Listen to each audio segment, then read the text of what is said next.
এই সূর্যমুখী ফুলের সেটটা কি করে বানালাম? চলো আজকে তোমাদের সাথে সেটাই শেয়ার করি। হ্যালো এভরিওয়ান, আমার নাম ঝর্ণা আর নতুন একটা ভিডিওতে আমি তোমাদের সবাইকে স্বাগত জানাই। এই ভিডিওটা যদি তোমরা YouTube এ দেখে থাকো তাহলে একটু চ্যানেলটাকে সাবস্ক্রাইব করে নিও। আর যদি তোমরা Facebook এ দেখছো তাহলে পেজটাকে একটু ফলো করে নিয়ে পাশে থেকো। সবার কাছে রিকোয়েস্ট, ভিডিওটা খুব বেশি বড় হবে না, মাত্র ২ মিনিটের। তো পুরো ভিডিওটা একটু দেখো। তো এই জুয়েলারিটা বানানোর জন্য ১ম এ ক্লে দুটোকে ভালো করে মিক্স করে নিয়ে এখানে আমরা পাপড়ি বানাচ্ছি এবং পাপড়ির শেপটা ২ সাইডে সরু এবং মিডলের ভাগটা একটু মোটা টাইপের থাকবে, যেভাবে নরমালি সূর্যমুখীর ফুলের পাপড়িগুলো থাকে। এরপর একটু ক্লে নিয়ে সেটাকে রিং এর মতো বানিয়ে নিয়েছি একটু মোটা শেপ দেওয়ার জন্য।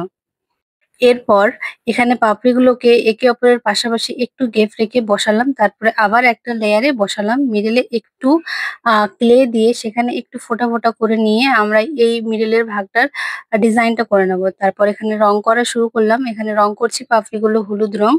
আর যে মিডলের ভাগটা আমরা ডিজাইনটা করেছিলাম সেখানে কালো রং দেব।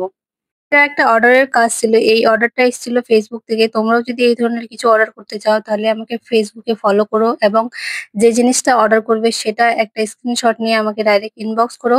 তারপরে আমি তোমাদের পুরো প্রসেসটা বলে দেব।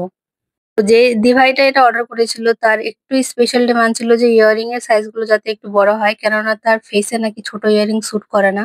এবং আরেকটা ডিমান্ড ছিল যে টাসেলটা একটু টাই চেনে হোক, যাতে উনি চোকার এবং লং দুটোই ভাবেই পড়তে পারে। তো সেভাবেই আমি এখানে করেছি। আর এটার ভিডিও অলরেডি ফেসবুকে দেওয়া আছে। কারোর যদি প্রয়োজন হয় তাহলে সেখান থেকে দেখে নিতে পারো। তো এটা কমপ্লিট হয়ে গেছে। এবার একটু দেখো আর জানাও যে কার কেমন লেগেছে। ভালো লাগলে একটু বন্ধুদের সাথে শেয়ার করে দিও। আর একটু ভালো, ভালো কমেন্ট করো। Thank you for watching. দেখা হবে অন্য কোনো দিন নতুন ভিডিওতে। Thank you for watching.